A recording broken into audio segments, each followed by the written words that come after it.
Praise the Lord. So good to see you again this morning. आज की सुबह फिर से आपसे मुलाकात करके बहुत खुशी हुई। So it's my final session for with you all, आप सबके साथ का मेरा ये आखिरी सत्र होगा and I'm going to teach you about knowing God's will और मैं आपको परमेश्वर की मर्जी जानने के विषय में सिखाऊंगा based on the questions that you asked yesterday. पिछले दिनों में जो आपने मुझसे सवाल पूछे उसके आधार पर मैंने ये सत्र तैयार किया है। But before that, लेकिन उससे पहले I want to take few minutes to thank a couple of people. मैं कुछ समय लेना चाहता हूँ यहाँ पर के कुछ लोगों का धन्यवाद देने के लिए। First of all, want to thank Pastor Paul Matthews and his family. सबसे पहले पास्टर पॉल और उनके परिवार का मैं धन्यवाद देना चाहूँगा। I want to thank him not just for the invitation, but for the fact that they decide to obey the call of God on their lives, and that they've stayed faithful in this very place that their fathers started the ministry. और मैं केवल उनका धन्यवाद इस बात के लिए नहीं देना चाहता कि उन्होंने मुझे निमंत्रित किया, पर मैं इसके साथ साथ इस बात के लिए भी उनका धन्यवाद देना चाहता हूँ कि परमेश्वर की बुलाहट के प्रति वो विश्वास योग्य रहे। अपने पिता के द्वारा जो कार्य यहाँ पर शुरू किया गया उसको उन्होंने अपने ऊपर लिया, अपने उसका जिम्मा अपने हाथों में लिया और उसको विश्वास योग्यता के साथ बखूबी वो करते आए हैं। I want to thank God for their family for carrying this baton and carrying the mantle down the generation. और मैं उनके परिवार का भी धन्यवाद देना चाहता हूँ कि जो उनके पिता के द्वारा शुरू किया गया उसको वो नष्ट नहीं होने दिए, लेकिन उसको वो आगे बढ़ाते जा रहे हैं। So it's with a lot of joy, Pastor, I'm standing here because my father was your father's friend, you know. So I'm really grateful for this opportunity, and may the Lord continue His work through the next generations, and may the bond of love between the generations for the cause of the gospel continue in the generations to come. और मैं परमेश्वर के दास आपका तहे दिल से धन्यवाद अर्पित करना चाहूँगा। आपके पिता और मेरे पिता घनिष्ठ मित्र रहे हैं और अब हम मित्र बन चुके हैं, और ये मित्रता पीढ़ी दर पीढ़ी बनी रहे और परमेश्वर के राज्य का विस्तार होता रहे, मसीह के क्रूस का प्रचार होता रहे। I was imagining yesterday, मैं कल कल्पना कर रहा था, it would be amazing बहुत ही अद्भुत होगा if after a couple of years अगर कुछ सालों बाद my children were to stand along with Pastor Paul's children and worship God together here. That would be amazing. If God in His mercy would allow, I would be overjoyed to see something like that. अगर मेरे बच्चे pastor Paul के बच्चों के साथ यहाँ पर stage पर आकर परमेश्वर की आराधना साथ में मिलके कर सके, मेरे लिए बहुत ही अद्भुत बात होगी कि पीढ़ी दर पीढ़ी हम दोनों मिलकर, हमारी पीढ़ियां मिलकर परमेश्वर की स्तुति करती रहती So I want to thank Pastor Paul and his family. They've been wonderful hosts. They've been feeding me well. Thank God for that. और परमेश्वर के दास पास्टर पॉल का एक और बार धन्यवाद देना चाहूंगा। उन्होंने मेरा अच्छा अतिथि सत्कार किया, अच्छी देखभाल किया, उसके लिए मैं धन्यवाद देना I चाहूंगा। want to thank Pastor Finney and his family for the leadership that they've been giving. और पास्टर फिन्नी और उनके परिवार के लिए मैं धन्यवाद देना चाहूंगा जिन्होंने यहाँ पर सेवकाई दे रहे, जो यहाँ पर सेवकाई दे रहे हैं। I want to thank Sister Shaimol and Biju. They've been following up with me for the past 6 to 8 months. They've become so good friends of ours, even without seeing them. For the first time I'm seeing them, but we already have become such good friends. और बहन शाइमोल और उनके पति भाई बिजू का मैं धन्यवाद देना चाहूंगा जो मेरे साथ पिछले लगभग 8 महीने से संपर्क में है। उनसे भले ही यहाँ पर पहली बार मैंने मुलाकात किया, लेकिन ऐसा लगा पहले से मैं उन्हें जानता हूँ, और परमेश्वर का मैं उस संबंध के लिए भी धन्यवाद देता I हूँ। want to thank the Philadelphia music team. You guys are amazing. Continue to do that great work. और फिलाडेल्फिया म्यूजिक के दल का भी मैं परमेश्वर को धन्यवाद देना चाहूंगा, आपका धन्यवाद देना चाहूंगा। आप बहुत ही अद्भुत काम कर रहे हो, परमेश्वर और आपको इस्तेमाल And करे। if God sends you to Kerala, we will host you. अगर आपको परमेश्वर केरला भेजता है तो कृपया आप हमारे वहां आइए, हम आपका अतिथि सत्कार करना चाहेंगे। I want to thank two brothers. You know, when Moses' hands were tired, God gave him two brothers. One was Aaron and the other one was Hur. So every time Moses' hands were tired, they would lift up his hands. और मैं विशेष करके दो और भाइयों का धन्यवाद देना चाहूंगा। आपको मालूम है जैसे मूसा के हाथ थक रहे थे तो हारून और हूर आते हैं और उसके हाथों को उठाते हैं, सहारा देते हैं ताकि मूसा सेवकाई कर सके। और ऐसे दो भाई यहाँ पर है। There's brother Raja and brother Jason. और वो है ब्रदर राजा और ब्रदर भाई Jason. They would not allow me to carry my laptop bag. वो अपना मुझे मेरा लैपटॉप बैग भी उठाने की अनुमति नहीं देते। Wherever I usually go, जहाँ कहीं भी मैं आमतौर पर जाता I have to हूँ, carry my bag. मैं अपना बैग खुद उठाता I have to हूँ carry my big bag. और फिर उसके बाद मुझे अपना बड़ा I बस्ता have to उठाना carry पड़ता my own है। guitar. फिर मेरा खुद का गिटार उठाना And पड़ेगा। sometimes even the speaker. That is how I bruise my back. और कई बार कभी कभार मुझे स्पीकर भी साथ में उठा के ढो के जाना पड़ता है, और इस चक्कर में कई बार मेरे से बैग छूट भी गए हैं। They would not allow me to carry the water bottle. लेकिन ये तो मुझे पानी का बोतल भी उठाने नहीं देते। They will come to my room to pick me up. ये मेरे कमरे में आएंगे मुझे वहां से एस्कॉर्ट करने के लिए, Then they will drop me back. और फिर मुझे वापस वो छोड़ने तक आएंगे। I told them I'm a 40-year-old man. मैंने उनसे कहा कि मैं 40 साल का ही हूँ। I've traveled the world. I can handle myself. मैंने पूरी दुनिया घूमी है, मैं अपने आप का ध्यान रख सकता हूँ। But they were so good to me, and God bless you. God bless you, brothers. I just love both of you. You know, you've been so परमेश्वर good. आपको बहुत आयत से आशीष दे। मैं आपके द्वारा बहुत आशीषित हुआ हूँ। परमेश्वर आपको बहुत आशीष दे। आपका बहुत बहुत धन्यवाद। And I really want to thank Brother Rinson. You know, he's an amazing brother. He is so good, so good. मैं भाई रिंसन का भी धन्यवाद देना चाहता हूँ। You know, not for just the translation, because I don't even know if he's doing a good job with the translation. Okay, I don't know. But I wanna. He is such a godly brother. I mean, from what I can see, he loves the Lord. There's something about this man. I met him on Zoom 2 years back, and I said, God, there is something about this guy, and I was just so overwhelmed. And I really want to thank God for your life, Brother Rinson. You are an asset to the kingdom of God. Amen. Thank you so much. And I want to thank each one of you. If I've forgotten some names, just forgive me. But I want to thank each one of you. You have been such a great audience, and may God bless you all. मैं आप में से प्रत्येक का धन्यवाद देना चाहूँगा। अगर किसी का नाम मैं भूल गया हूँ कृपया मुझे क्षमा करें, लेकिन मैं आप में से प्रत्येक का धन्यवाद देना चाहूँगा। आपने पिछले 3 दिनों मुझे मेरे वचन पर बहुत ध्यान दिया। I only ask you that whenever you can remember us in prayers, because we want to be people who will run the race till the end faithfully. We don't want to be people who are casualties along the way. We don't want to fall and create, disdain for the name of God.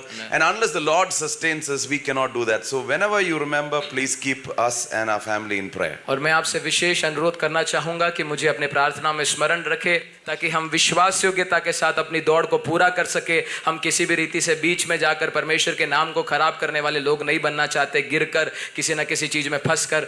इसलिए हम चाहते हैं, और ये तभी हो सकता है जब परमेश्वर का अनुग्रह हम पर बना रहे। इसलिए हम आपसे प्रार्थना मांग रहे हैं, ताकि आप हमें प्रार्थना में याद रखें। जब भी आपको स्मरण आए, हम विश्वास में ताकि बने रहे। So I bring greetings from my parents, my father, Brother George Cherian, and my mother.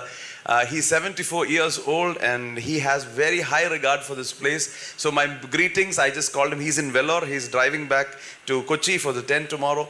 So I want to share his greetings and his love to all at Philadelphia as well. और मैं अपने परिवार का अभिनंदन भी आप सबको पेश करना चाहूँगा, विशेष करके मेरे पिताजी जॉर्ज शेरियन, वो फिलहाल 74 साल के हैं, अभी सफ़र में हैं, और उन्होंने भी अपना अभिनंदन आप सबको देने के लिए कहा है। इसलिए मैं आप सबको उनकी तरफ से भी अभिनंदन पेश करता हूँ। So today we're going to look at how do we, it's a very short lesson, practical lesson as to how do we know the will of God. और आज हम जिस बात पर मनन करने वाले हैं वो है कि हम परमेश्वर की इच्छा या मर्जी को कैसे जान सकते हैं। बहुत ही प्रायोगिक बातों को मैं आपके सामने रखूंगा। So the question is, तो सवाल ये है, can I know the will of God? क्या मैं परमेश्वर की मर्जी को जान सकता हूँ? The simple answer is yes, I can know the will of God. सरल उत्तर यही है कि हाँ, हम परमेश्वर की मर्जी को जान सकते हैं। Life is made of choices. हमारा जीवन विकल्पों से भरा पड़ा है। You are a product of your choices. और आप अपना जीवन विकल्पों के आधार पर तय करते हैं कि वो कैसा होगा। You are sitting here because you made a choice to come.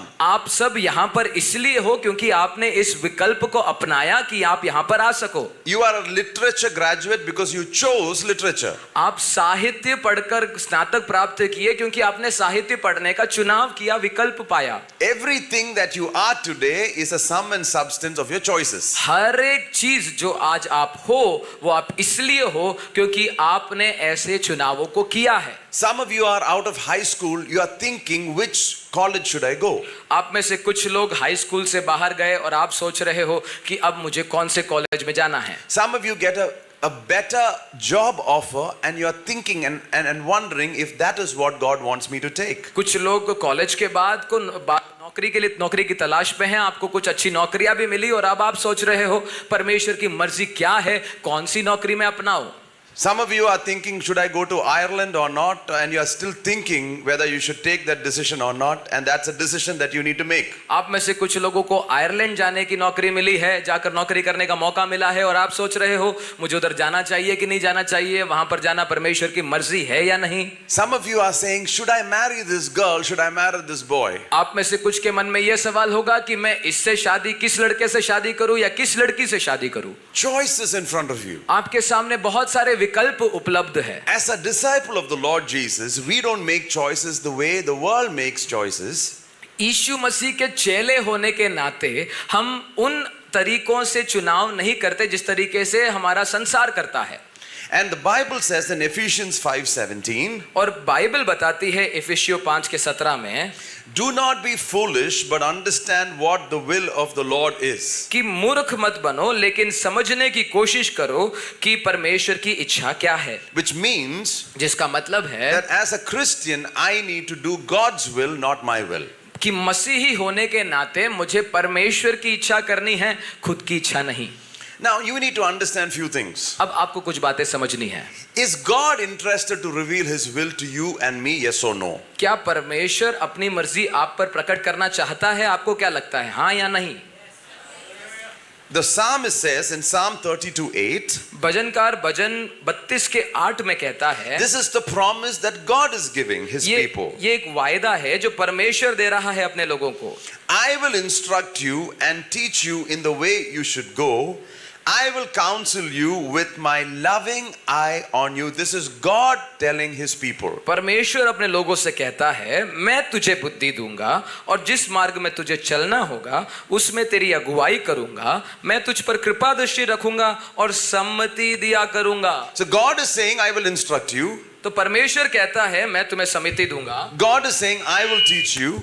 परमेश्वर कहता है मैं तुम्हें सिखाऊंगा। God is telling you, I will show you the way. परमेश्वर कहता है कि मैं तुम्हें मार्ग दिखाऊंगा। God is saying, I will counsel you. परमेश्वर कहता है मैं तुम्हें सम्मति दूंगा। I will have my eye on you. मैं अपनी कृपा दृष्टि, अपनी आंखें तुम पर रखूंगा। That is His promise. ये उसका वादा है।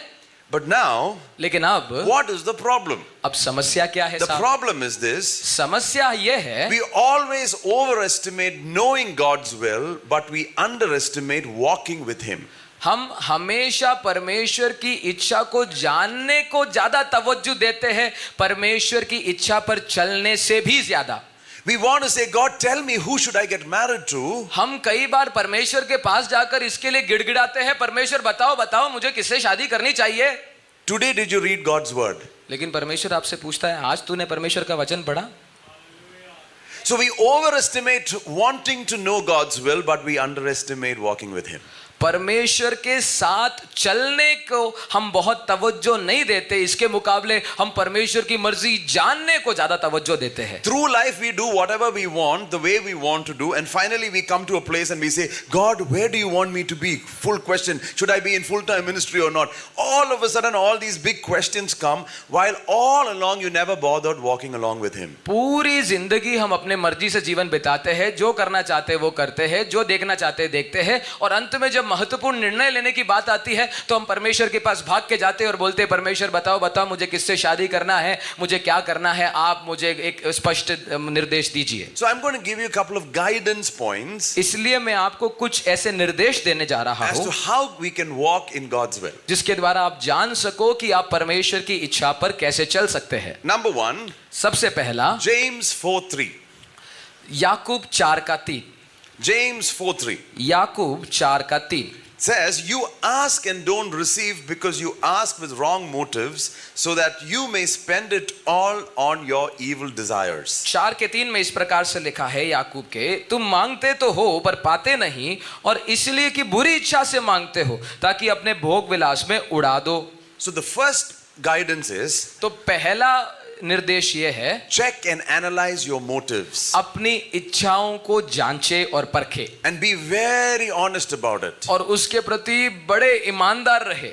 I want to go to Canada. आपको कनाडा जाना है, Okay? समझ कल्पना करेंगे Why? क्यों जाना है? Ask yourself, why? अपने आप से पूछो क्यों जाना है, And be honest about it. और उसके प्रति विशेष रूप से ईमानदार रहना। So my drummer, मेरा जो ड्रम बजाने वाला है he is a good brother of mine. वो मेरा एक अच्छा भाई है. So we've been building this ministry together, and he's been telling me for the past 2 years, Acha, I'm going to Canada. और वो पिछले 2 साल से मुझसे कहता आया है, उसने मेरे साथ सेवकाई का निर्माण करने में मुझे बहुत मदद किया है. हम साथ मिलकर सेवकाई का निर्माण कर रहे थे. उसने कहा अच्छा मुझे पिछले 2 साल से कह रहा है भैया मुझे कनाडा जाना है. For Kerala, now the land flowing with milk and honey is Canada. Kerala के लोगों के लिए अब दूध और मधु की धाराएं बहने वाला देश कनाडा है. So everybody is going to Canada. इसलिए सब कोई कनाडा जाना चाहता है. Soon we will have more Malayalis in Canada than in Kerala. अभी कुछ ही समय की बात है, कनाडा में मलयाली केरला से ज्यादा होने वाले हैं. That's okay. I mean, God leads in various ways, so I have no problem. परमेश्वर विचित्र तरीकों से अगुवाई देता है, इसलिए कोई बात नहीं. अगर परमेश्वर की मर्जी है तो चलता है. So he comes to me and says, "Acha, I'm confused. और वो मेरे पास आकर मुझसे कहता है भैया मुझे बताओ मैं बहुत असमंजसता में हूँ. I want to be with you, मैं आपके साथ भी रहना चाहता हूँ, but I want to go to Canada." लेकिन मुझे कनाडा भी जाना है. So I said, "Okay, I mean, you ask the Lord. और मैंने उससे सीधी तौर से बोला तू परमेश्वर से पूछ ले. And whatever the Lord tells you, you go. Do." और जो भी परमेश्वर तुझसे कहता है उसको तू कर ले. After 6 months again, he comes and tells me, 6 महीने बाद वो वापस आकर मुझसे कहता "I है want to be here, but I think I have to go." वो कहता है भैया मुझे बहुत इच्छा है कि मैं आपके साथ ही रह के सेवकाई करूं, लेकिन मुझे कनाडा जाने का मन कर रहा है. So I asked him, फिर मैंने उससे पूछा "Is someone pointing a gun and asking you to stay back? किसी ने तेरे माथे पे बंदूक टिका के तुझे यहाँ पर रुकने के लिए तो नहीं बोला ना? Or is someone pointing a gun and saying you have to go to Canada? या फिर किसी ने तेरे माथे पे बंदूक टिका के बोला है तुझे कनाडा जाना पड़ेगा? Then what's your problem?" तो फिर दिक्कत क्या है साहब? Then I asked him, फिर मैंने उससे प्यार से पूछा "Why do you really want to go to Canada?" तू सच बता, तू वास्तव में कनाडा जाना क्यों चाहता है? So after 1 year, तो 1 साल बाद he comes and tells me the truth. वो सच्चाई मुझे 1 साल बाद आके What बताता is the है. truth?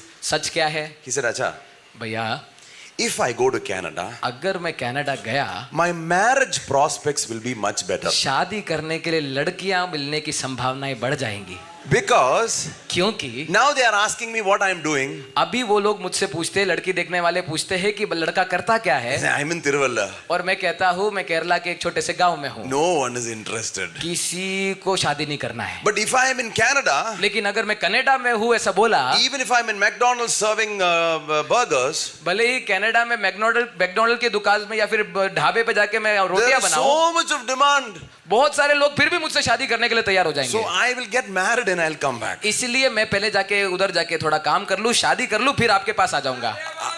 I said, "You please stay back. Don't come." मैंने कहा तू वहीं रुक जा, आने की जरूरत भी नहीं है. No, the point is, सवाल ये है, no, see, God is very merciful and kind. Okay? परमेश्वर बहुत दयालु है और बहुत अनुग्रहकारी भी है. But we should come to a place where we are honest with our motives. आपको पर ऐसी एक अवस्था में आना पड़ेगा जहां पर आप अपने आप से सच बोल सके कि आपकी इच्छा वास्तव में अंदर क्या है. And my friend was honest enough to confess as to what the motive is. और मेरे दोस्त ने, मेरे मित्र ने मुझे ईमानदारी से बताया भी कि उसकी कनाडा जाने के पीछे की इच्छा क्या है. So every time we come to God and say, "God, I want to know your will," be honest with your motives. इसलिए हर बार जब आप अपने परमेश्वर के पास जाकर बोलते हो परमेश्वर मैं आपकी मर्जी जानना चाहता हूं, तो परमेश्वर से पहले अपने आप से पूछ लेना आपकी इच्छा क्या है. Tell God, "God, I want to make money because there is a problem of finances in my family. I really need to make money. Please tell me what is it that you want me to do." ईमानदारी से बोलना, कोई नाटक नहीं करना. परमेश्वर के पास जाके बोलना परमेश्वर मुझे पैसा कमाना है, पैसे की कमी है, घर पे आर्थिक समस्या है, इसलिए पैसे कमाना है, इसलिए मैं ये बात पूछ रहा हूं, आप बताओ आपकी मर्जी क्या है. Analyze your motives. अपने इच्छाओं को पहचानो. Don't just use spiritual language. केवल आत्मिक भाषा का प्रयोग ना करो. God showed me परमेश्वर ने मुझे दिखाया a land that is snowing. एक ऐसा देश जहां पर बर्फ गिर रहा है. You go to Himachal Pradesh, no? तो हिमाचल प्रदेश में जाना. Why you have to go to Canada? Canada में क्यों जा रहा है? वहां पे भी बर्फ गिरता है ना. Analyze your motives. अपने हृदय की इच्छाओं को पहचानो. And then और फिर you do things in your own ability because you want to do it. आप अपने क्षमता में चीजों को करना शुरू करते हो क्योंकि आप करना चाहते हो. And after you do what you want to do, और आप जो करना चाहते हो वो सारे करतूतें करने के बाद like Jonah, you get into trouble. योना के समान आप मुश्किलों में पड़ जाते हो. And then you make a very spiritual statement. I am willing to accept God's will for my life. फिर आप एक ऐसा डायलॉग मारते हो, बोलते हो मैं परमेश्वर की मर्जी को अब मानने के लिए तैयार हूं. You are where you are because of your foolishness, not because of God's will. आप आज जहां पर हो वो आपकी मूर्खता की वजह से है, परमेश्वर आपको वहां नहीं रखना चाहता So था। then come back to God and say, God, I am here because of my foolishness. तो परमेश्वर के पास आकर बोलो, परमेश्वर मैं यहाँ पर आज इस अवस्था में इसलिए हूँ क्योंकि मैं मूर्ख मानुष था, I am here because of my selfish ambition. मेरे स्वार्थी पने की वजह से मैं यहाँ पर पड़ा हुआ हूँ। Be honest with your motives. परमेश्वर के साथ अपनी इच्छाओं के प्रति वफादार रहे, ईमानदार रहे। He is your father. वो आपका पिता है। Take your mask off. अपनी नकाब उतार दो। Don't use any extra spiritual language. कुछ ज्यादा अधिक आत्मिक भाषा का इस्तेमाल करने की कोशिश ना करें। Be honest with God. परमेश्वर के साथ ईमानदार रहे। And after you're authentic, और आप ईमानदार हो उसके बाद that is not enough. वो काफी नहीं है। You have to tell God, आपको परमेश्वर को जाके बोलना पड़ेगा, search my heart परमेश्वर मेरे हृदय को जांच and purify my motives. और मेरे हृदय की विचारों को जांच के शुद्ध कर। Lot of Christians come to the place of authenticity where they are honest with God. कई मसीही इस अवस्था तक तो आ जाते हैं जहां पर वो परमेश्वर के साथ ईमानदार हो जाते But हैं, they don't give God space to change their motives. लेकिन वो उस अवस्था तक नहीं जाते जहां पर परमेश्वर को वो अनुमति दे सके कि उनके अंदर के विचारों के साथ वो बदलाव कर सके। That's very वो important. बहुत जरूरी है। Analyze your motives. अपने हृदय की इच्छाओं को जांचे। You know, very interestingly, this is something that happened ये बहुत रुचिकर बात है, एक घटित हुई कहानी है। in one Bible college. मैं एक बाइबल कॉलेज की बात है। There was a very good looking girl. एक बहुत ही अच्छी दिखने वाली लड़की थी। First year, पहले साल में one guy comes up to her एक लड़का उसके पास आता है and told her, और उसको कहता है, last night पिछली रात को when I was in my sleep, जब मैं सो रहा था, I heard the Lord telling me मुझे प्रभु की उस मधुर आवाज को सुनने को मिला that I need to get married to you. जिसने मुझसे कहा कि तेरी दुल्हन ये बनने वाली है। So the girl said, okay. तो लड़की ने बोला अच्छा ठीक है। You know, just in case God told you, let him, tell me also. लड़की ने बोला अगर परमेश्वर ने आपको कहा है तो मुझको भी कहने के लिए बोलना उसको। After a couple of months, कुछ महीने बाद another guy comes and says, दूसरा लड़का आके बोलता है, today morning as I was having my meditations, the Lord told me, you are the girl who I need to get married to. आज सुबह जब मैं परमेश्वर के वचन का मनन कर रहा था, परमेश्वर की आत्मा ने मुझे आके बोला कि आप मेरी होने वाली पत्नी हो।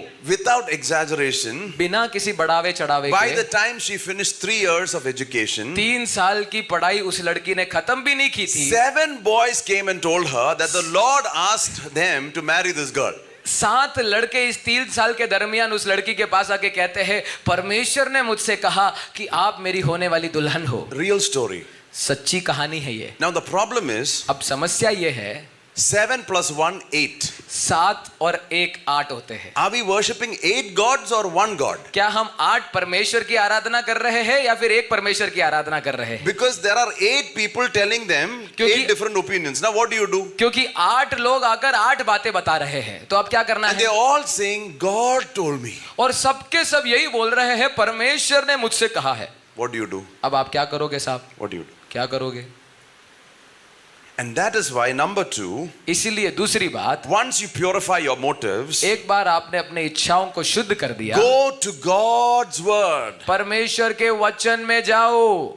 Psalm 119:24 says, the laws please me, they give me wise advice. भजन 119 का 24 इस प्रकार से कहता है कि तेरी व्यवस्था में मैं प्रसन्न होता हूँ, वो मुझे सही निर्देश देते हैं। Who is your counselor? आपका निर्देशक कौन है? Where do you get your counsel? आपको आपका मार्गदर्शन किससे प्राप्त होता Do है? you run to your friends? क्या आप अपने मित्रों के पास जाके पूछते हो? Do you run to Google? क्या आप गूगल के पास जाके पूछते हो? Do you ask ChatGPT? या फिर चैट जीपीटी के पास जाके पूछोगे? Or do you run to the word of God? या फिर परमेश्वर के वचन में जाके खोजोगे? The word of God is the foundation of knowing God's will. परमेश्वर का वचन परमेश्वर की इच्छा को जानने की बुनियाद है। When we compromise the word of God, we prevent God speaking to us. जब आप परमेश्वर के वचन को पढ़ते ही नहीं, मनन भी नहीं करते, आप परमेश्वर को अपने आप से बात करने में रुकावट बना देते हैं। The word of God gives us the advice. परमेश्वर का वचन हमें सही निर्देश देता है। No one can say, कोई भी ये नहीं कह सकता,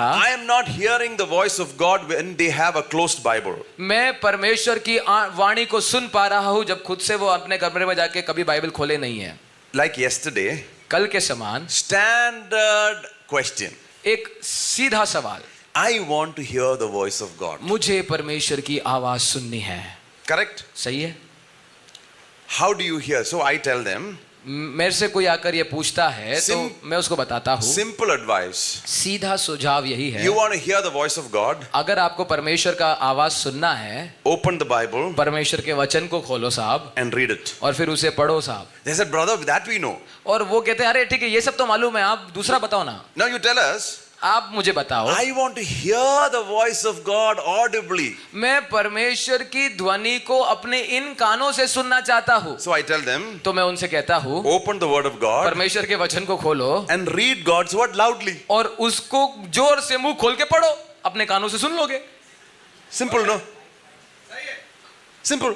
सीधी बात है। So you want to hear God's voice audibly, just read God's word loudly. अगर तुझे परमेश्वर की आवाज को इन कानों से सुनना है, इस वचन को मुंह खोल के पढ़ ले। The problem is God speaks only one language. समस्या ये है कि परमेश्वर एक ही भाषा में बात करता है And that is not Malayalam. और वो मलयालम नहीं है, And that is not Hindi. वो हिंदी भी नहीं है, He speaks this language. वो इस भाषा के द्वारा बात करता है। Now the problem is, अब समस्या ये है we are speaking one language. वो यहाँ पर ये भाषा से बात कर रहा है God is speaking another language. और आप किसी और भाषा में बात कर रहे And हो। now there is full miscommunication. अब यहाँ पर गड़बड़ी हो रही है साहब। And we are saying, God, I want to hear your voice. और फिर आप चिल्लाते रहते हो परमेश्वर मुझे आपकी आवाज को I सुनना want to है, know your will. मुझे तेरी इच्छा जाननी है, But we don't read this. पर तू कभी बाइबल खोल के पढ़ता नहीं है। And because of which it's miscommunication. और इसकी वजह से बहुत सारी असमंजसताएं होती है। The person who spends time in God's word एक व्यक्ति जो परमेश्वर के वचन के साथ अपना समय बिताता will है, always walk in the will of God. वो हमेशा परमेश्वर की मर्जी पर चलेगा। Because this gives you the precepts, the foundations, the building blocks on which decisions are made. क्योंकि ये आपको वो निर्देशित बुनियाद के रूप में देना शुरू कर देंगे जिसके आधार पर पूरी इमारत का निर्माण होता है। The Bible says the secret things belong to the Lord, वचन कहता है कि रहस्यमय बातें परमेश्वर की ओर होती but है, what has been revealed are for us and for our children. लेकिन परमेश्वर अपने लोगों के लिए उसको प्रकट करता है। The revealed will of God is here. परमेश्वर की प्रकट इच्छा यहाँ है आपके सामने, And it is up to you and me to understand the revealed will. और अब आपके ऊपर है क्या आप परमेश्वर की इस प्रकट इच्छा को जानना चाहते हो या नहीं। Lot of people want to know the secret things of God. कई लोग परमेश्वर की रहस्यमय बातें जानना चाहते हैं। They come to me and say, और वो मेरे पास आके कहते हैं when Jesus is coming, is he going to come the pre-trib, mid-trib or post-trib? यीशु मसीह आने वाला है तो वो सताव से महाकाल के महासताव से पहले आने वाला है, महासताव के बीच में आने वाला है, या महासताव के बाद आने वाला है। So I will tell them, based on Revelation, this is your interpretation. Based on Matthew, the Olivet discourse, this could be your interpretation. तो मैं उनको समझाना शुरू करता हूँ कि प्रकाशित वाक्य के आधार पर यह धारणा है, मत्ती के 24 अध्याय के आधार पर यह धारणा है। But they cannot sleep. लेकिन फिर वो उनको नींद आती ही नहीं है साहब, Because I want to know, is Christ going to come pre-trib or mid-trib or post-trib? क्योंकि वो जानना चाहते हैं कि परमेश्वर प्रभु यीशु मसीह का दोबारा आगमन महाक्लेश से पहले होगा, बीच में होगा या बाद में होगा। So I tell them, brother, फिर मैं उनसे कहता हूँ भाई you don't worry about all those. तू उसकी चिंता मत करना, Just ensure when he comes, you will go with him. बस इस बात का पक्का कर ले कि जब वो आएगा तो उठा लिया जाएगा। That you be sure. उसको लेके पहले अपने आप को पक्का कर ले। The revealed is for us. वो ये प्रकट परमेश्वर ने कर दिया है, The secret things belong to God. लेकिन जो रहस्यमय बातें हैं वो परमेश्वर की है, उसको परमेश्वर के पास रहने दे। If we are not willing to obey the revealed, अगर परमेश्वर की प्रकट इच्छा को तू जानने के लिए मानने के लिए तैयार how नहीं can we है expect more तो revelation? परमेश्वर की गहरी बातों को, गूढ़ बातों को कैसे जानेगा तू। You know, today in the Western world, आज के पाश्चात्य देशों में there are a lot of books, Christian books, knowing the will of God, finding the will of God, finding the right spouse, etc., etc. Hundreds of books. कई मसीही किताबें लिखी जा रही है जिसका शीर्षक होता है परमेश्वर की इच्छा को जानो, परमेश्वर की मर्जी को जानो, आपकी पत्नी पति कौन है जानो। ये सारे शीर्षकों पे लिखने वाली किताबें Nothing आपको wrong in विदेश में those भी books. मिलेगी। Nothing wrong in those books. Even I do seminars on that. ऐसी किताबों में कोई दिक्कत की बात नहीं है क्योंकि मैं भी इन विषयों पर, शीर्षकों पर सेमिनार लेता हूँ। But before the 18th century, लेकिन 18वीं शताब्दी से पहले there was not a single book on knowing God's will. एक भी किताब लिखी गई नहीं थी जो बताए किसी को कि परमेश्वर की इच्छा कैसे जान पाए। You know why? क्यों मालूम है? Because our forefathers क्योंकि हमारे पूर्वज जो थे believed in the preaching of God's word वो परमेश्वर के वचन के प्रचार में विश्वास करते and the थे obeying of God's word. और परमेश्वर के वचन के मानने पर And विश्वास they करते believed थे that as long as you preach the word of God and obey the word of God, that is all you needed. You would be doing the will of God. और वो मानते थे, विश्वास करते थे कि जब तक तुम परमेश्वर के वचन को पढ़ते हो और उसी का प्रचार करते हो, आप परमेश्वर की इच्छा को जान लोगे। Get to know God's word. परमेश्वर के वचन को पहले जानो बच्चों।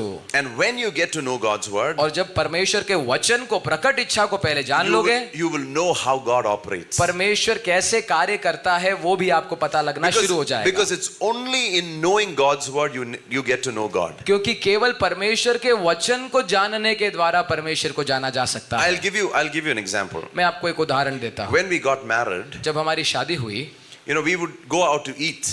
हम खाना खाने जाया करते So थे। my wife and I would go out, and then one menu card would be with her, one menu card would be with me. तो पासवान की पत्नी और पासवान जब खाना खाने बाहर जाते थे तो एक मेनू कार्ड पासवान की पत्नी के हाथ में होता था और पासवान के हाथ में होता So she था। will look at all the menu तो वो सारी चीजों को देखती थी and she will order, और वो ऑर्डर करती थी and I will also order. और मैं भी ऑर्डर करता था। As years went by, और जैसे साल बीतने लगे, now when we go out to eat, अब जब हम खाना खाने जाते हैं, she doesn't look at the menu. उसको मेनू देखने की जरूरत ही नहीं She है। takes her menu card वो अपना मेनू कार्ड लेती है and she gives it to me, और वो मुझे देती है and she tells me, "Acha, you order." और वो मुझसे कहती है कि आप ऑर्डर करिए जी। Why?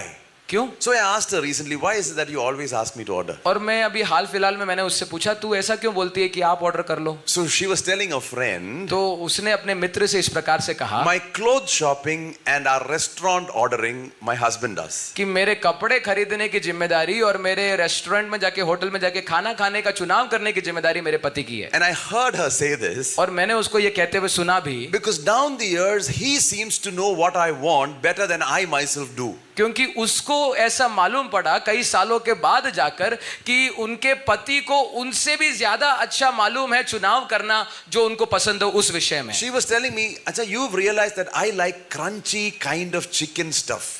उन्होंने इस प्रकार से कहा पासवान को कि आपको, सुनो जी, आपको मालूम है कि आपको ज्यादा मालूम होता है मुझे जो पसंद है उससे भी ज्यादा कि मुझे जितना She मालूम was अपने not बारे able में। to realize the pattern of her taste, but I did. उसको खुद को पता नहीं पड़ा उसको क्या पसंद है, लेकिन उससे पहले मुझे पता पड़ गया और वो उसको मालूम पड़ गया। How did that happen? ये कैसे हुआ साहब? How did that happen? ये कैसे हुआ साहब? Morning I wake up, सुबह मैं उठता हूँ, I shake my shoulders of my wife and say, "Tell me your will."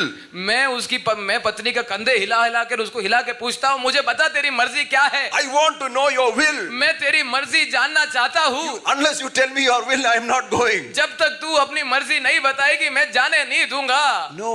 वो ऐसे नहीं करते साहब।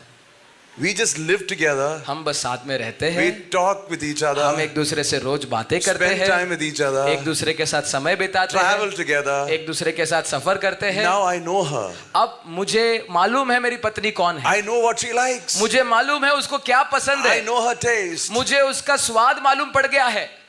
This is what happens when you get to know God's word. और यही होता है जब आप परमेश्वर के वचन को अधिक पढ़ना शुरू करते हो। You know what he likes. आपको मालूम पड़ जाएगा उसको क्या पसंद है, You know what he doesn't like. आपको मालूम पड़ जाएगा उसको क्या पसंद नहीं है। Walking and knowing God's word will enable you to know God. परमेश्वर के वचन को सुनना और उस पर चलने के द्वारा आप सक्षम बन जाओगे परमेश्वर की इच्छा को जानने में। Very important. बहुत महत्वपूर्ण है, Know God's word. परमेश्वर के वचन को जानो। Third guiding factor तीसरा निर्देश is discernment. परख। James 1:5 says, याकूब 1:5 कहता he है, tells this to every believer. वो सारे विश्वासियों से कहता है, If any one of you lack wisdom, अगर तुम में से किसी के पास भी बुद्धि की कमी हो let him ask God who gives generously तो उस परमेश्वर से वो मांगे जो बिना उलाहना किए देता है, without finding fault. बिना उलाहना किए जो उदारता से देता है। So if you feel that you lack in wisdom, you're not able to decide, और अगर आपको लगता है कि आपके पास बुद्धि की कमी है जिसकी वजह से आप निर्णय नहीं ले पा रहे all हो, you need to know is ask God, "God, I do not have the wisdom to choose. Would you please help me?" And he will give you generously without finding fault. आपको इतना मालूम पड़ जाएगा, आपको बस इतना करना है, परमेश्वर के पास जाकर प्रार्थना करना है और वो उदारता से अपनी इच्छा आप पर प्रकट करेगा, बुद्धि आपको देगा। So when you ask God for wisdom, जब आप परमेश्वर से बुद्धि को मांगोगे, there is always the question, is it my thought or is it God's will? हमेशा ये सवाल आपके दिमाग में आएगा, क्या ये मेरा विचार है या परमेश्वर का विचार है? Is it my desire or is it God's will? क्या ये मेरी इच्छा है या परमेश्वर की इच्छा है? And one guiding factor there is to take time to decide. और उधर एक निर्देश जो आपको मदद करने में, चुनाव करने में मदद करेगी, वो ये है कि आप थोड़ा समय लगाए उसको परखने में। Don't be impulsive. जल्दीबाजी में जाके कुछ कदम मत उठा लो। Should I get married to this girl? मैं इस लड़की से शादी करूं? You don't have to make a decision immediately. जल्दबाजी में तुरंत निर्णय मत लो साहब। Oh, tomorrow morning if I don't get married to this girl, she would be out of the market. अगर कल सुबह तक मैंने इस लड़की से शादी नहीं किया तो भाई साहब बाजार से ये लड़की उठा दी जाएगी। So I have to get married. मुझे इसलिए आज ही उससे शादी करनी होगी। You don't have to hurry. आपको ऐसा कुछ करने की जरूरत नहीं If she है। gets married to somebody else, it's not the will of God. You wait. अगर वो किसी और से शादी कर लेती है और अच्छा हुआ, वो तो तुम्हारी थी नहीं इसके So मतलब। critical decisions take time. इसलिए ऐसे निर्णयों में समय लगता है। Give God time, give yourself time to understand the will of God. परमेश्वर को समय दो, खुद को भी समय दो, ताकि आप परमेश्वर की मर्जी को Because जान पाओ। many times human impulse is fleeting. It is here today, gone tomorrow. क्योंकि कई बार हमारी भावनाएं बहुत धोखाधड़ी देने वाली चीजें होती है। आज वो ये बोलेगी, कल कुछ और बोलेगी। So be very careful, take time, ask God for wisdom. इसीलिए बड़े सतर्क रहना और परमेश्वर से बुद्धि मांगना। So step number 1, analyze your motives, ask the Lord to clear and to purify the motives of your heart. तो पहला कदम था अपनी इच्छाओं को जांचे और परमेश्वर को अनुमति दे कि वो अपनी इच्छाओं में, विचारों में फेरबदल कर सके। Spend time with the word of God. Number 2. दूसरा था परमेश्वर के वचन के साथ समय बिताना। So you know how God अब operates. आपको मालूम पड़ जाएगा परमेश्वर कैसे कार्य करता है। Number 3, तीसरा कदम है ask God for wisdom. परमेश्वर discernment. से बुद्धि मांगो, परख का वरदान मांगो। Number 4, चौथी बात, the question is how bad do you want it? अब सवाल यह है कि आपको कितनी उत्तेजना के साथ आपको चाहिए। Question here, सवाल यह है, how many of you enjoyed the band that played here? आप में से कितने लोगों को आज की आराधना अच्छी लगी? How many of you? कितने All लोग of you. यहाँ पर जो बजाने वाले थे, वाद्य यंत्र बजाने वाले थे, उनको They- देखकर they कितना play अच्छा well? लगा? Play very well, no? बहुत अच्छा बजाया ना उन्होंने। How many of you would like to play like them? आप में से कितने लोग उनके समान बजाना चाहते हैं? All of you want to play like them. आप सब उनके समान Now गाना the बजाना question चाहते हैं। is, अब सवाल यह है, how bad do you want it that you are willing to say no to all your other forms of entertainment and you will sit and practice for 10 hours a day? Tell me how many of you will do it? आप में से कितने लोग इतनी तीव्रता के साथ ऐसे बजाना चाहते हैं कि आप अपने फालतू चीजें सब छोड़कर यहाँ पर आकर 10 घंटा प्रैक्टिस में बिताने के लिए तैयार है?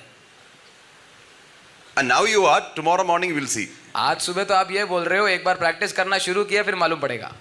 The question is how bad do you want it? सवाल हमेशा ये है कितनी तीव्रता के साथ आप चाहते So हो। when you tell God, God, I want to know your will, जब आप परमेश्वर से कहते हो, परमेश्वर मुझे आपकी इच्छा जाननी the है, question is how bad do you want it? सवाल ये है आप कितनी तीव्रता से चाहते हो। Are you willing to take time in fasting and in prayer? क्या आप उपवास में और प्रार्थना में समय बिताने के लिए तैयार हो? In Colossians, Paul says this, for this reason, since the day we heard about you, we have not stopped praying for you. कुलिसियों में इसलिए पौलुस कहता है, जब से हमें तुम्हारे विश्वास का उल्लेख मालूम पड़ा है, हमने तुम्हारे लिए प्रार्थना करना नहीं छोड़ा। We continually ask God to fill you with the knowledge of His will through all the wisdom and the understanding that the Spirit gives. So Paul is praying for the Colossian church and he's saying, I have not stopped praying that God would fill you with wisdom. और तुम्हारे लिए सारे आत्मिक ज्ञान समझ सहित परमेश्वर की इच्छा के पहचानने में परिपूर्ण हो जाने की प्रार्थना करना नहीं छोड़ते हम। How bad do you want it? कितनी तीव्रता से आप चाहते Are हैं? you willing to lay aside everything else, fast and spend time with God in prayer? क्या आप उसको जानने के लिए इतने बेताब हो कि आप सब कुछ छोड़कर उधर प्रार्थना और उपवास में बैठने के लिए तैयार हो? Number 5, guidance. पांचवा निर्देश, Proverbs 11:14. नीति वचन 11:14। Without good direction, people lose their way. दर्शन के बिना लोग निरंकुश हो जाते The हैं। more wise counsel you follow, the better your chances. That's the contemporary translation. Huh? जितने सही सलाहों का आप पालन करेंगे, उतना अच्छा चुनाव आप कर पाएंगे। You need to ensure that you have already in your list godly people who will give you godly counsel. आपको हमेशा यह ध्यान रखना होगा कि आपके दल में कुछ ऐसे भक्त लोग मौजूद हैं जो परमेश्वर के पीछे पीछे चला करते हैं, जो आपको सलाह दे सके। Be teachable.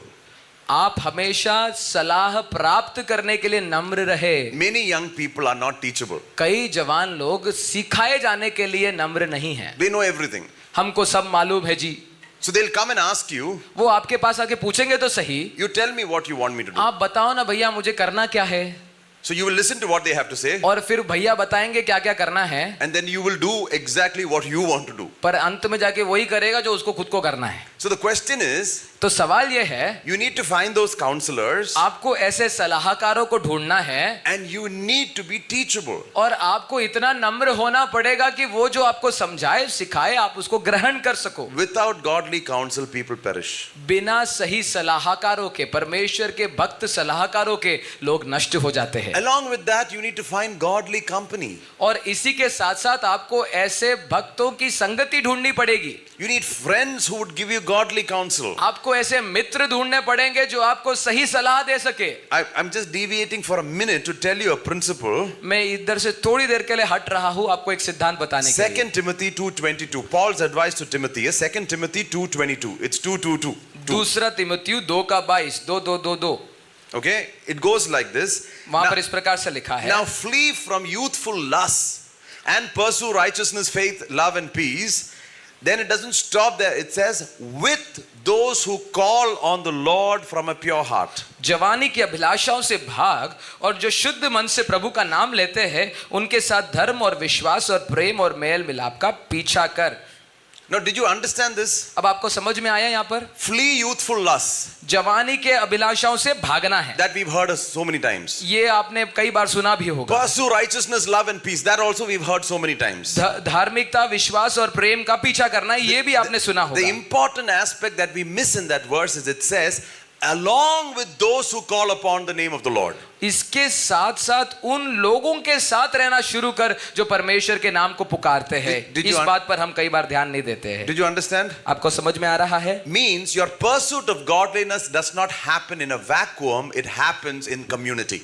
पवित्रताई की खोज अकेलेपन में नहीं होती साहब, वो एक संगति में होती है। Understood? समझ में आ रहा है? Did you understand? समझ में आ रहा है? This is a very important principle. ये बहुत ही एक महत्वपूर्ण सिद्धांत है। Young people will say, I've got the Bible, I can pray to God directly, so I will sit at home, I will not come to church. That is not how you pursue godliness and flee youthful lust. One of the best ways in which you can overcome youthful lust is to be part of a godly community.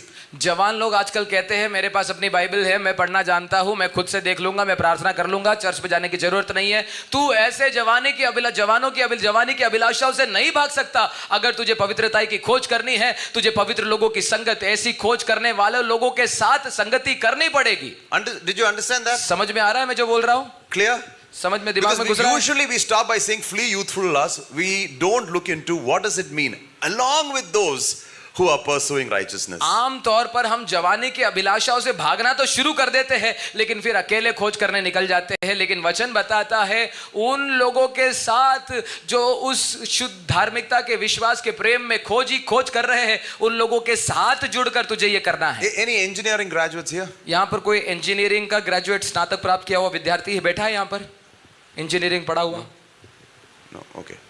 I thought I'll give you an example from engineering. Okay, leave it. मुझे लगा मैं उसमें से उदाहरण दूंगा, पर कोई And बात that is why I said yesterday नहीं। इसलिए मैंने कल कहा था that you need to, if you want to change your vibe, you need to change your tribe. अगर आपको अपना माहौल बदलना है, आपको अपनी संगति, अपनी यारी बदलनी पड़ेगी। So always you need to build godly company and godly counselors. इसलिए हमेशा अपने आप को ऐसे लोगों से घेरे रखो जो भक्त लोग हो, परमेश्वर का खोज करने वाले लोग हो, और उनकी सलाह मशवरा किया करो। So these are the guiding factors. और ये निर्देश कुछ थे जो आपको मदद करते And हैं। also look for signposts.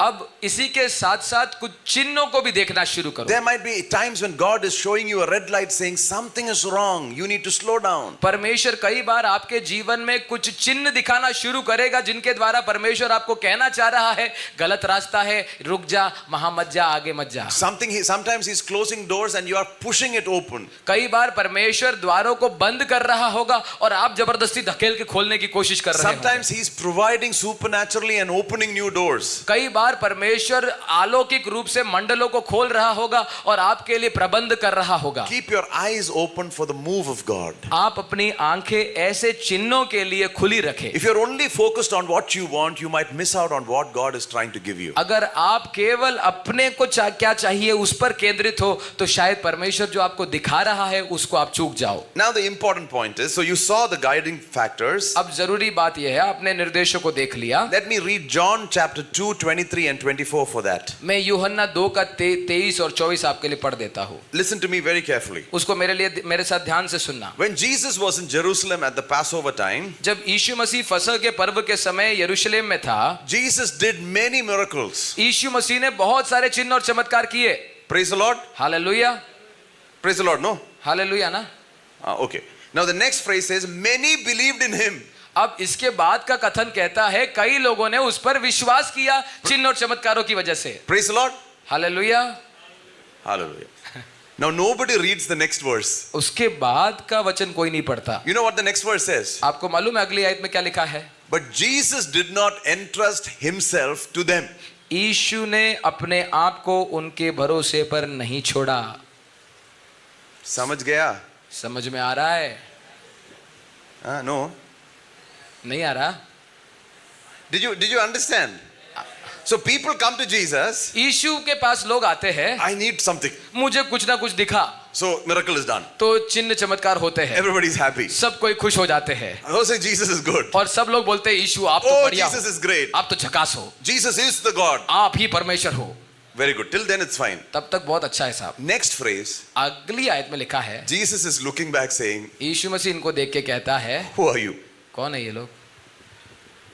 A lot of people want to know God's will, आप में से कई लोग परमेश्वर की इच्छा जानना चाहते हो, but don't want to walk with Jesus. लेकिन परमेश्वर के साथ नहीं चलना चाहते हो। The person who wants to see the work of God's hand will never ever know the purpose of his will.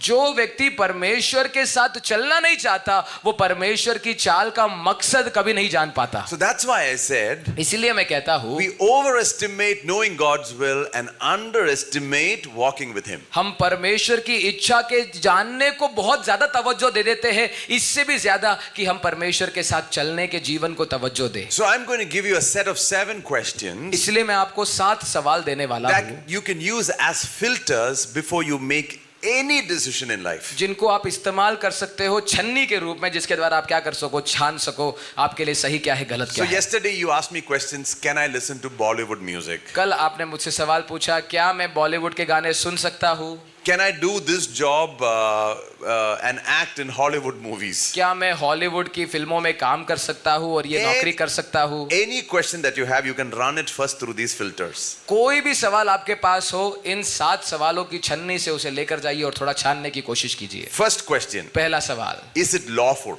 क्या वो व्यवस्था के आधार पर है? Does the word of God say you can do it or you can't do it? क्या परमेश्वर का वचन उसके विषय में कह चुका है कि आप ये कर सकते हो या आप ये नहीं कर सकते हो? Some are very clear. कई बातें तो पहले से ही परमेश्वर के वचन में लिख दी जा चुकी है, Very clear. बहुत स्पष्टता से लिख दी जा चुकी है। You shall not be unequally yoked. आपको असमान जुए में नहीं जुतना है, लिखा जा चुका है साहब। Yesterday you asked a question, can I marry an unbelieving girl by sharing the gospel to her? Now you got the answer yesterday, right? और कल आप में से कईयों ने मुझसे सवाल पूछा क्या हम एक अविश्वासी लड़की से विवाह कर सकते हैं, उसकी आत्मा बचा लेंगे साहब। Word of God is clear, you cannot be unequally yoked. परमेश्वर का वचन स्पष्ट है, असमान जुए में ना जुतो। So first filter, is it lawful? तो पहला आपका छन्नी छानने वाला सवाल है, क्या वो वचन के आधार पर है, व्यवस्था के आधार पर है? Second filter, दूसरा सवाल 1 Corinthians 4:6. पहला कुरिन्थियों 4:6, Is it profitable? क्या वो लाभदायक है? Nothing wrong with it is not the right response. उसमें कुछ गलत नहीं है ना? इसके द्वारा आप चीजों का निर्णय मत लीजिए, अपने आप से पूछिए क्या इसमें कुछ लाभदायक भी है? गलत नहीं होगा, लेकिन क्या लाभदायक भी है वो? So the question is there anything wrong? That's not the question. The question is it profitable? ध्यान देना, सवाल ये नहीं है इसमें कुछ गलत है क्या, वो सवाल नहीं है। सवाल ये है क्या उसके द्वारा कुछ लाभ पहुंच रहा है आपको? Third filter. तीसरा छन्नी वाला सवाल, Will it be enslaving? Does it have the potential at any given point of time to enslave me? क्या वो मुझे गुलाम बना सकता है अपने जीवन के किसी भी क्षण, किसी भी पल में? शायद कल भविष्य में जाके होगा, क्या वो मुझे गुलाम बनाने की संभावना रखता है? Number 4 filter. चौथा प्रश्न, Is it absolutely consistent with the lordship of Christ? प्रभु यीशु मसीह के प्रभुता के प्रभुत्व के साथ क्या वो तालमेल में है? 1 Corinthians 10. पहला कुरिन्थियों उसका 10वां अध्याय। Number 6 filter. छठा सवाल, Is it helpful for others? क्या वो दूसरों के लिए लाभदायक है, मददगार है? It might be okay that I do it, मेरे लिए करने के लिए अच्छा होगा, but in the context of the community, the church community, will it be a stumbling block to my weak brother? लेकिन जब मेरे भाई बंधु मुझे वो करते हुए देखेंगे, क्या उनके लिए ये लाभदायक होगा, मददगार होगा, या फिर वो मुझे देखकर भटक जाएंगे, गिर जाएंगे? In my life, I know there are so many things that I know it is lawful for me to do, but if I do it, there are younger brothers who are hanging around me, it will become a stumbling block for them. मेरे जीवन में ऐसी बहुत सारी चीजें हैं जिसको करने की अनुमति है मुझे, उसके वचन के विरुद्ध में नहीं है, लेकिन मैं उसको इसलिए नहीं करता क्योंकि मुझे देखने वाले बहुत सारे जवान लड़के लड़कियां हैं जो अभी भी मेरा पीछा कर रहे हैं। अगर उन्होंने मुझे देख के वो करना शुरू कर लिया, पक्का वो गिर जाएंगे, इसलिए मैं वो उन चीजों को नहीं करता। The next filter we ask is, अगला सवाल जो मैं पूछता वो है, when I look at the Bible, can I see godly examples do the same thing? क्या जब मैं परमेश्वर के वचन में पढ़ता हूं तब मैं उधर परमेश्वर के दासों को वही बातें करते हुए देखता हूं? When I went to office, जब मैं ऑफिस में गया, somebody spoke bad to me, किसी ने मेरे साथ बुरा व्यवहार किया, मुझे बुरा भला बोला, I should really give it back to him. और मुझे उसका बदला लेना चाहिए। But what's the biblical example Stephen is showing me? लेकिन स्टीफनुस बाइबल में कैसा उदाहरण नमूना रखता है? He looks at the people who are stoning him and he says, Father, forgive them for they know not what they do. वो लोगों को जो उसे मार रहे थे, पत्थर फेंक रहे थे, उनको देखकर कहता है, परमेश्वर इन्हें क्षमा करो, ये नहीं जानते कि ये क्या कर रहे हैं। What's the biblical example? Bible के आधार पर सही नमूना क्या बताता है आपको? Look at that filter. उसको भी देखिए, वो आपका एक सवाल है। And very importantly, और सबसे महत्वपूर्ण, finally ask your question. अंत में अपने आप से ये सवाल पूछो, Will it lead to the promotion of God's glory? क्या परमेश्वर के नाम की महिमा का विस्तार इसके द्वारा होगा? That's the ultimate question. वही है सबसे बड़ा सवाल। Will it help in the extension of God's glory? परमेश्वर की महिमा की वृद्धि में क्या वो किसी भी रीति से योगदान देगा?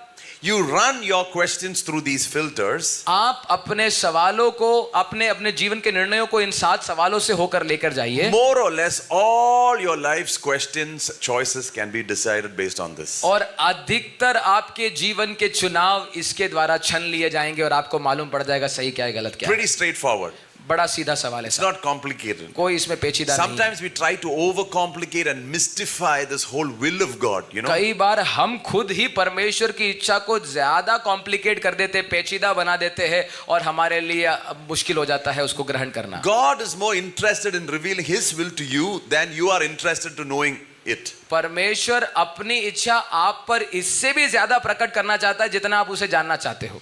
Very important. सबसे महत्वपूर्ण जगह। So let me summarize. इसलिए मैं सारांशित करूंगा आपके लिए। Check your motives. अपने हृदय की इच्छाओं को जांचें। Ask God to purify your heart. परमेश्वर से कहे मेरे हृदय की इच्छाओं को तू शुद्ध कर। Number 2. दूसरा, Spend time with the Word of God. परमेश्वर के वचन के साथ समय बिताए। If you've not opened this for the last 2 months, अगर पिछले 2 महीने में तूने इसे खोला नहीं है, don't ever expect to know God's will. तो अपेक्षा मत कर कि परमेश्वर तेरे कान में आके बोलने It वाला just won't happen. है। ये होगा ही नहीं। You need to understand the language of God. तुझे सबसे पहले परमेश्वर की भाषा पहचाननी है। Number 3, ask God for wisdom. Pray. तीसरा, परमेश्वर से बुद्धि की मांग कर, प्रार्थना कर।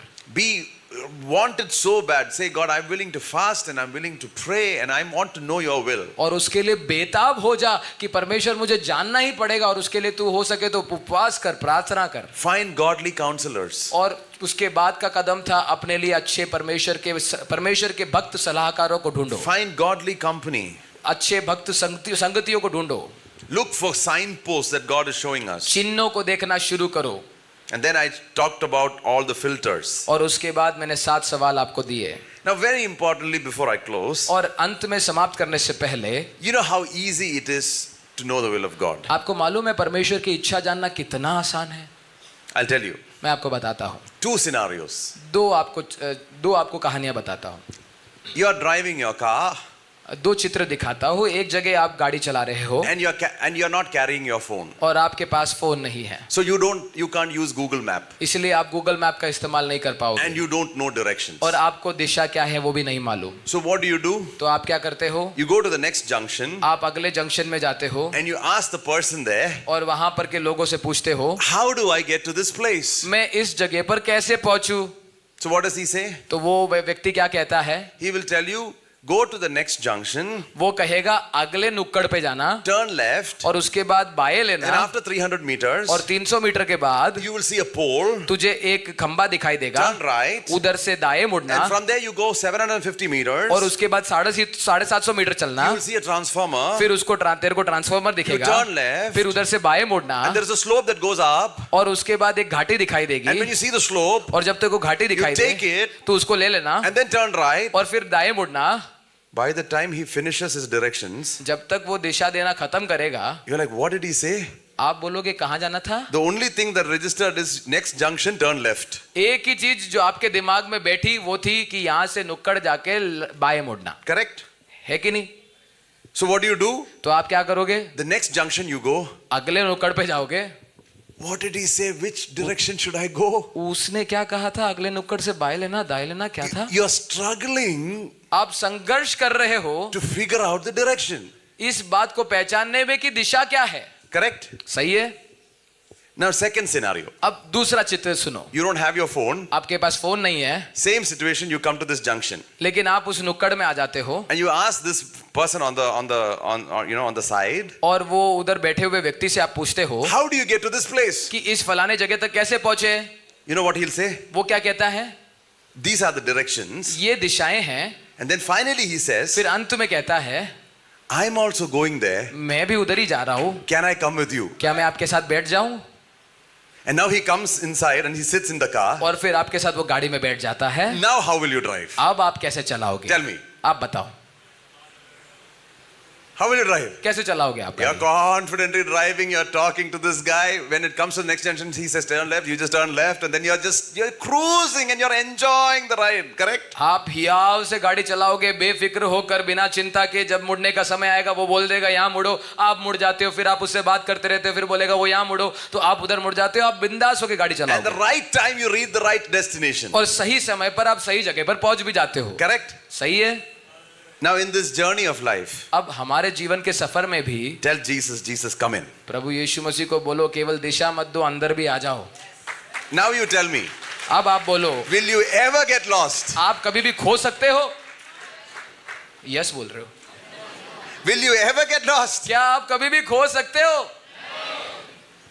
This is the secret to Christian living. यही है मसीह जीवन का राज। That's why the Bible says, इसीलिए वचन you कहता will है hear a still small voice saying, this is the way, walk in it. जब तुम चलोगे तुम्हें एक धीमी मधुर आवाज सुनाई देगी कि ये वो दिशा है, इसमें चल। It is so simple. बहुत सरल है It is बच्चों, so beautiful. बहुत खूबसूरत है। Just cruise with Jesus. प्रभु यीशु के साथ चलना शुरू करना। Now I'll tell you the problem. अब मैं आपको समस्या बताता हूँ। The problem is, समस्या ये है you cannot be the pilot and make Jesus the co-pilot. अब आप पायलट नहीं बन सकते यीशु मसीह को गाड़ी में घुसने के बाद और आप यीशु मसीह को बोलोगे बगल वाली सीट पे बैठे रहो। This is a big problem. ये सबसे बड़ी समस्या है। So what we do is, हम क्या करते हैं मालूम है? after some time, कुछ समय the बाद Holy Spirit is saying turn left, पवित्र आत्मा बोलता है नहीं बाएं मुड़ बाएं मुड़, but we want to turn right. लेकिन हमारा मन बोलता है नहीं दाएं मुड़ दाएं मुड़। So we turn right. फिर हम दाएं मुड़ जाते हैं। Then like Google, फिर गूगल के समान the Holy Spirit is saying, फिर पवित्र आत्मा बोलता है wrong way, take a U-turn, wrong way. गलत रास्ता है, उल्टा मुड़ जा, गलत रास्ता है, पीछे मुड़। After a while, we are just fed up. कुछ समय बाद फिर थक जाते हैं। We just close the mouth of the Holy Spirit. आप पवित्र आत्मा के मुंह बंद कर देते It's हो called the quenching of the Holy और Spirit. इसको बोलते हैं पवित्र आत्मा को बुझा देना। And as you're quenching, और जब आप बुझा देते the हो Holy Spirit is still going.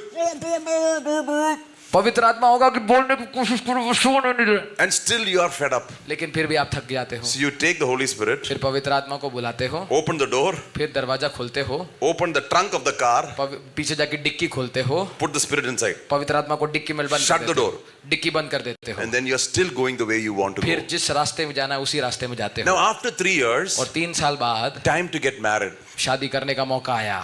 Lord, tell me your way. पवित्र आत्मा आपका मार्ग बताओ ना, I want to know your will. मैं आपकी मर्जी जानना चाहता हूँ। Pastor, pray for me. I want to know God's will. पादरी साहब प्रार्थना कीजिए ना साहब, हमें बताइए परमेश्वर की मर्जी क्या है। Where is the Holy Spirit? पवित्र आत्मा कहाँ है? डिक्की में. डिक्की में। You understand what I'm trying to tell you? समझ में आ रहा है मैं जो बोल रहा हूँ? You walk daily with Jesus. आप प्रभु यीशु मसीह के साथ रोज चलिए ना। He will not allow you to make a single wrong turn. Trust me. आपको एक भी गलत मार्ग पर जाने वो नहीं देगा। He will lead you exactly in the paths of righteousness. जहां आपको जाना है धार्मिकता के मार्ग में वो आपकी अगुवाई करेगा। You might not know the way. He will show you the way. आपको रास्ता नहीं मालूम पड़ेगा लेकिन उसको मालूम है। Our God knows the end from the beginning. हमारा परमेश्वर अंत को शुरुआत में ही देख लेता He है। knows the consequences of choices. आपके विकल्पों का, आपके चुनावों का अंत वो पहले से ही जान लेता You है। don't know what lies beyond the bend. God knows. आपको नहीं मालूम पड़ेगा उस मोड़ के बाद आपका क्या इंतजार कर रही है, लेकिन परमेश्वर जानता है। So always walk with Him. इसलिए उसके साथ हमेशा चलो। It's all about walking with Jesus. हमेशा उसके साथ चलना मायने रखता है। He will lead you.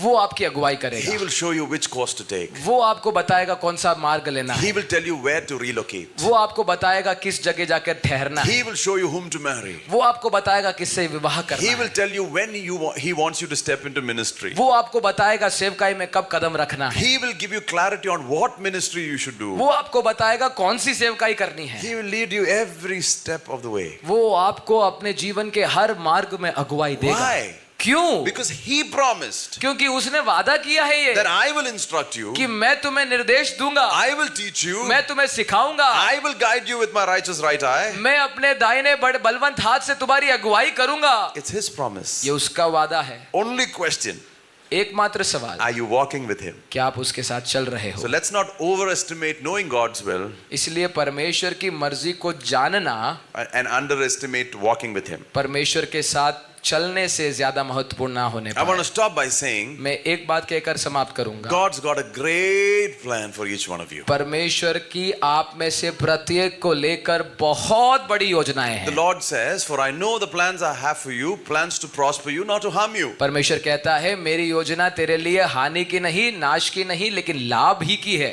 And the plans that will give you a hope and a future. और ऐसी योजनाएं जो तुझे उम्मीद दे और एक अच्छा भविष्य दे। Who is saying this? कौन कह रहा है ये? God Almighty is saying this. सर्व सामर्थी परमेश्वर कह रहा है He ये। knows the plans. वो जानता है योजनाओं He has को। good plans. उसके पास अच्छी योजनाएं He's हैं। got prosperous plans. उसके पास बहुत महान योजनाएं A हैं। future and a hope for you. एक अच्छा उज्जवल भविष्य और अच्छी आशा उसके हाथ में है। The only thing you and I need to do एकमात्र चीज जो आपको करनी है is to walk with Him. वो है उसके साथ चलो। Just walk with Him.